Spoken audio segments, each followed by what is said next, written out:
एक आदमी बस यूं ही टूथपिक उठाकर प्रोजेक्शन बॉक्स में फेंक देता है, लेकिन अगले ही पल साधना की दुनिया में आसमान से दो विशाल टूथपिक गिरती है और दो दानव पल भर में मारे जाते हैं। यह देखकर महिला साधिका को लगता है कि कोई बहुत बड़ा और शक्तिशाली व्यक्ति उसकी मदद कर रहा है और वह उससे सामने आने की विनती करती है, जबकि आदमी खुद हैरान रहता है कि वह इस डिब्बे के अंदर की दुनिया को कैसे प्रभावित कर पा रहा है। यह सब इत्तेफाक है या नहीं, यह जांचने के लिए वह एक छोटी लॉबस्टर बॉक्स में डाल देता है और तुरंत ही साधना की दुनिया के आसमान से एक विशालकाय लॉबस्टर गिरती है। महिला साधिका पूरी ताकत से तलवार चलाती है, लेकिन झींगे का खोल तक नहीं टूटता। तब आदमी मदद करता है और आसमान में दो विशाल हाथ प्रकट होकर झींगे के पंजे तोड़ देते हैं। कई दिनों से भूखी महिला साधिका झींगे का मांस खाने लगती है, जबकि आदमी ध्यान से देखता है और तभी उसे एहसास होता है कि यह कोई साधारण प्रोजेक्टर नहीं बल्कि एक असली साधना की दुनिया है। दरअसल कांच के इस बॉक्स के अंदर एक पूरा जादुई संसार है जिसे इसका मालिक पूरी तरह प्रभावित कर सकता है, लेकिन आदमी यह सब नहीं जानता था। कुछ दिन पहले एक बूढ़ा भिखारी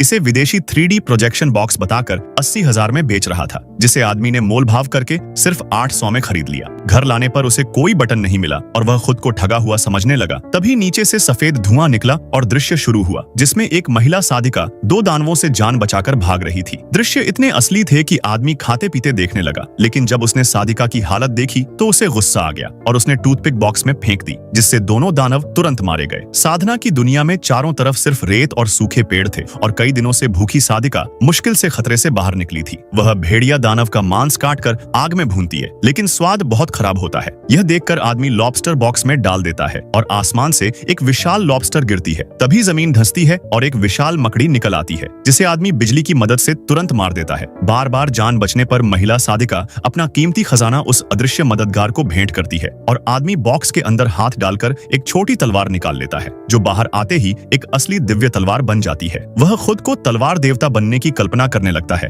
तभी महिला साधिका उससे झींगे को अपने संप्रदाय में ले जाने की अनुमति मांगती है, क्योंकि थोड़ी सी खाने से ही उसकी साधना बहुत बढ़ गई थी। आदमी उसे पूरी झींगा ले जाने देता है और अपना नाम एक महान सम्राट बताता है।